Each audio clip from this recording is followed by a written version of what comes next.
Bismillahirrahmanirrahim. Assalamualaikum warahmatullahi wabarakatuh. Alhamdulillahi rabbil alamin. Wal 'aqibatu lil muttaqin. Wala 'udwana illa 'alal zalimin. Asyhadu an la ilaha illallah wahdahu la syarika lahu. Asyhadu anna Muhammadan 'abduhu wa rasuluhu la nabiyya ba'dah. Amma ba'du. Jemaah kaum muslimin rahimani wa rahimakumullah azza wa jalla. Pada kesempatan ini kita lanjutkan penjelasan hadis tentang pertolongan Allah azza wa jalla bagi para walinya dan kemurkaan Allah bagi orang-orang yang menyakiti para walinya.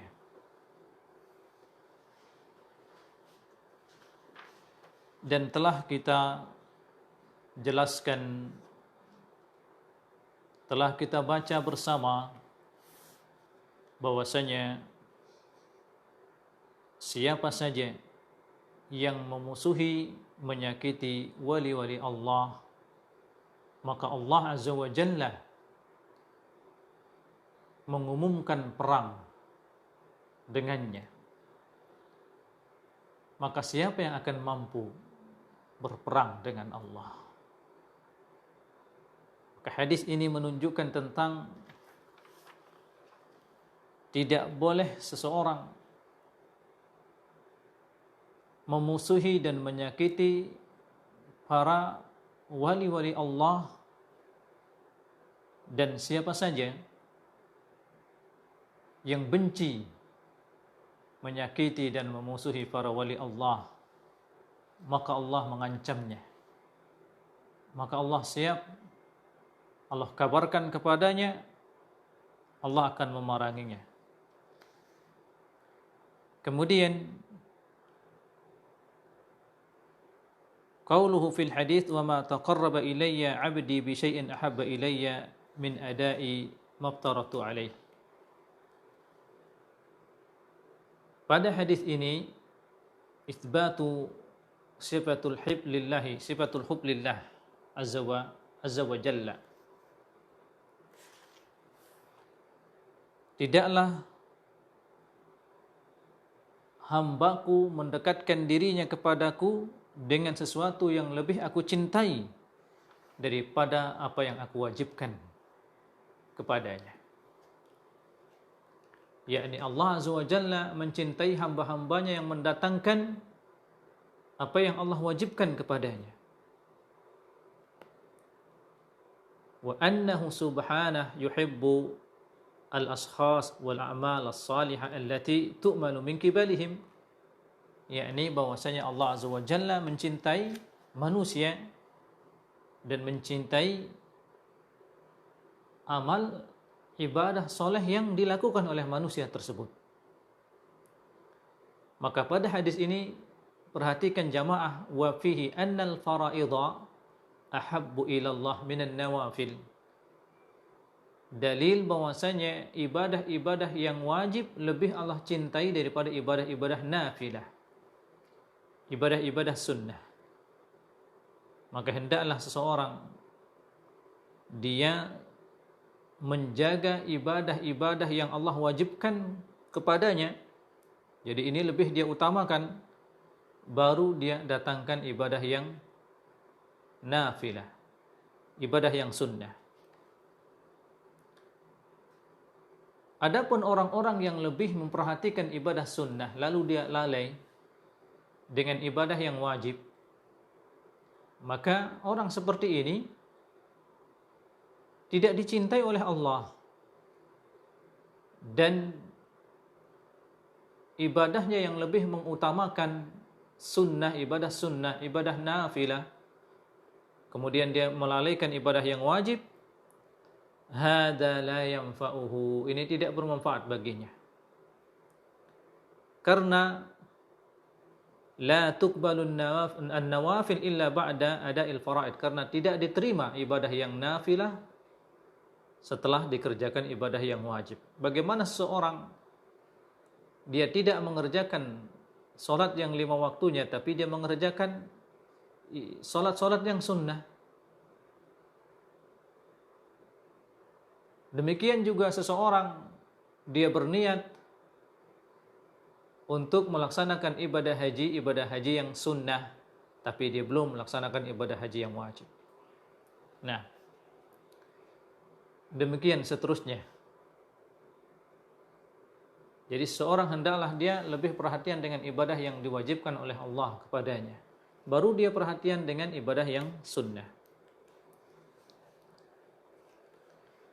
Kemudian qauluhu fil hadits wa ma yazalu 'abdi yataqarrabu ilayya bin nawafil hatta uhibbahu, dan senantiasa hambaku mendekatkan dirinya kepadaku dengan ibadah-ibadah yang sunnah, ibadah-ibadah yang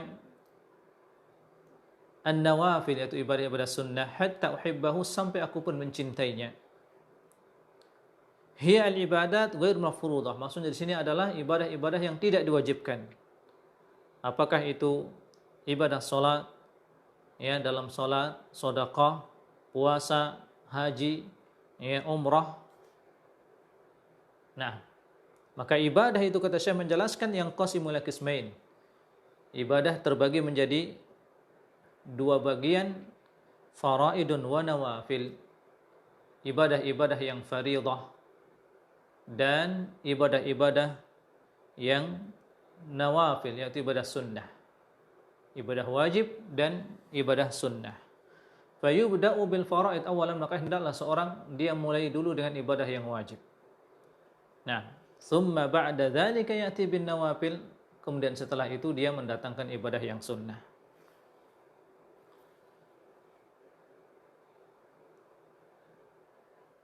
Kemudian seseorang apabila dia ingin sampai pada derajat Allah Azza wa Jalla mencintainya, dia lanjutkan bertaqarrub kepada Allah Azza wa Jalla dengan menambah ibadah yang wajib tadi, dia datangkan dengan ibadah yang sunnah. Dengan inilah seorang hamba mendekatkan dirinya. Adapun apabila seorang hamba bermaksiat kepada Allah, maka ini mendatangkan kemurkaan Allah. Fattaqarrub ila Allah innama yakunu bit-ta'at wal ibtiadu anhu jalla wa ala yakunu bi'amalil ma'asi. Maka taqarrub kepada Allah itu dengan apa? Dengan ketaatan. Dan seseorang akan menjauh dari Allah apabila dia melakukan kemaksiatan. Hatta uhibbahu, maka di sini wajib kita menetapkan sifatu al-hub, bahwasanya Allah Azza wa Jalla bersifat mencintai. Nah, yaitu Allah Azza wa Jalla mencintai hambanya yang bertaqarrub kepadanya dengan ibadah-ibadah yang wajib, kemudian dengan ibadah yang sunnah.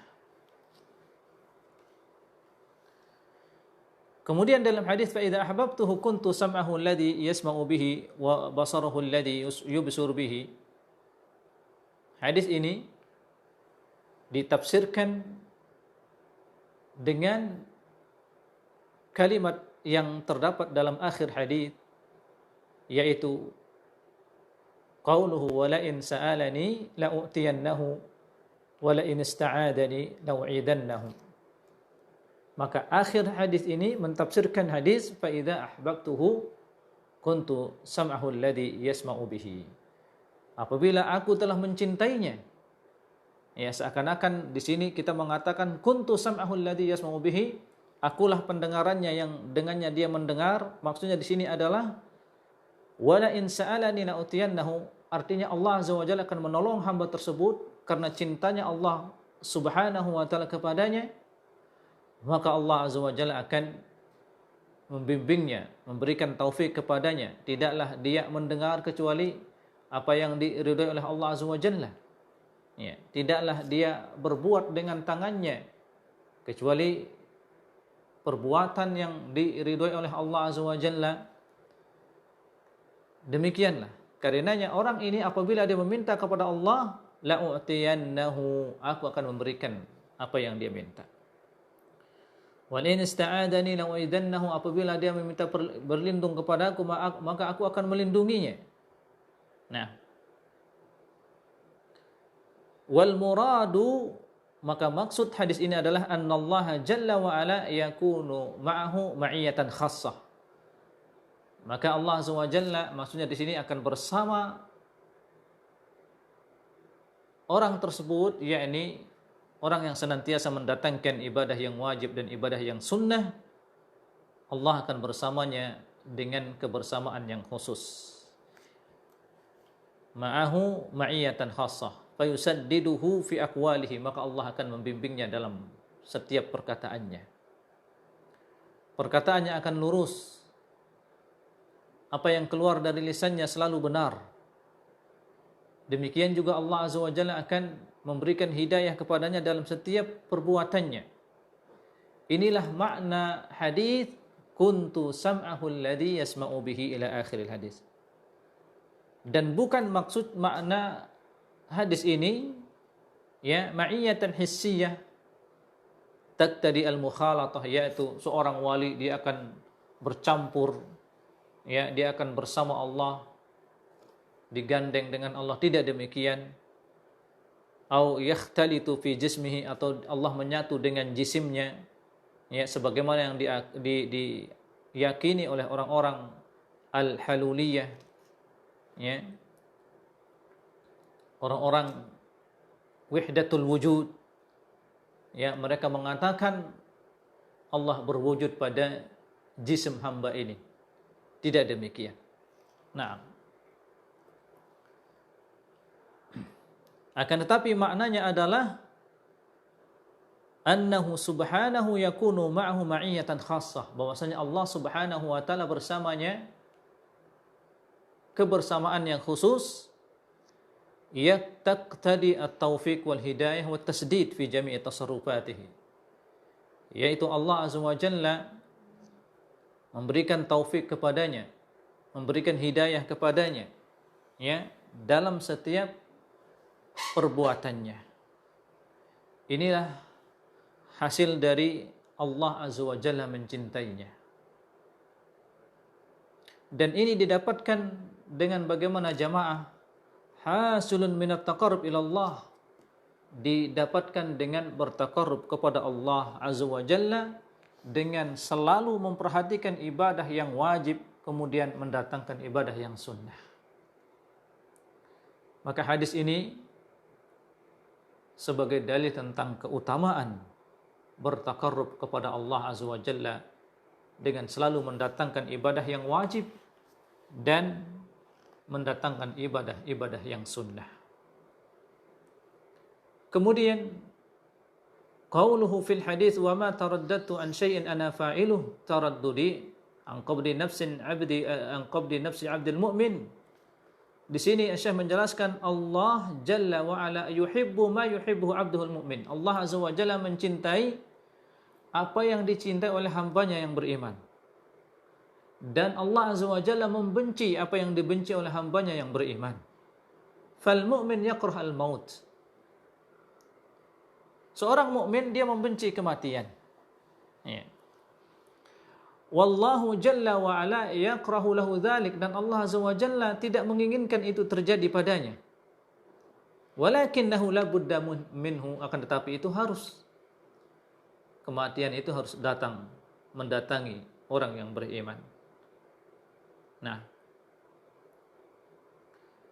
wa ma taraddadtu, Syekh menjelaskan wa taraddud yakunu baina syai'ain.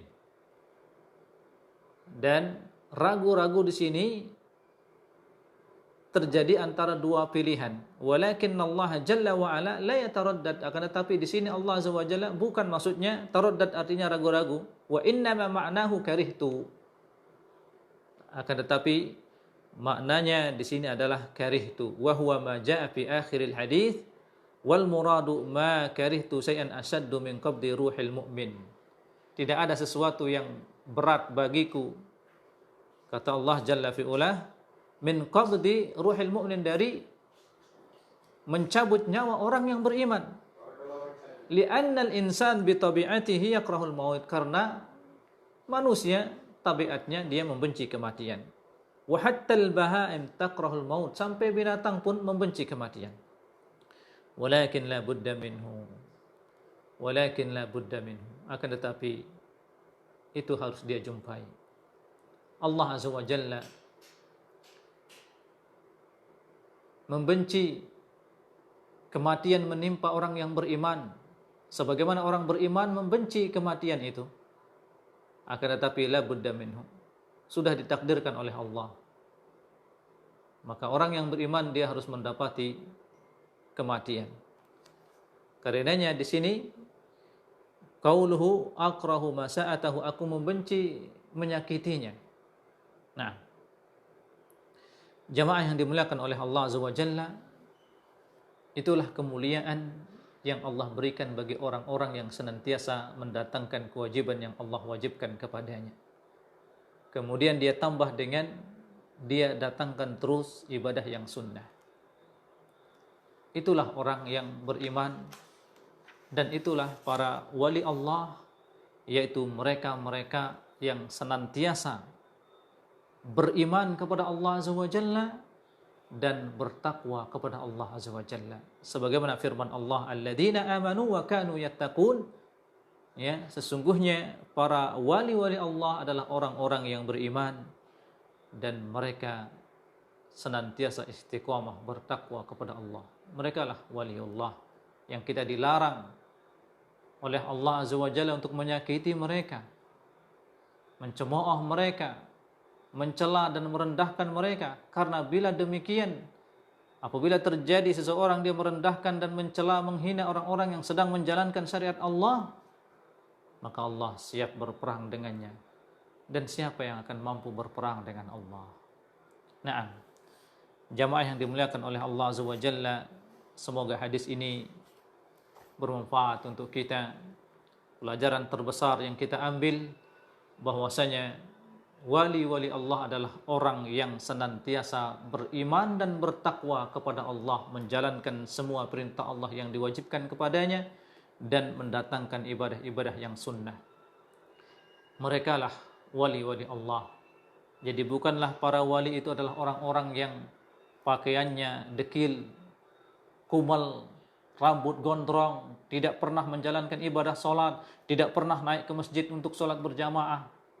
Ya, mereka bukanlah wali-wali Allah, akan tetapi wali Allah yang Allah kabarkan kepada kita, yaitu mereka orang-orang yang beriman dan senantiasa bertakwa kepada Allah. Artinya mereka yang senantiasa menjalankan perintah Allah, menjauhkan dirinya dari apa saja yang dilarang oleh Allah Azza wa Jalla. Nas'alullah ats-tsabat 'alal haqq. Wa sallallahu ala nabiyyina Muhammad wa ala alihi wa sahbihi wa sallam. Wassalamu alaikum warahmatullahi wabarakatuh.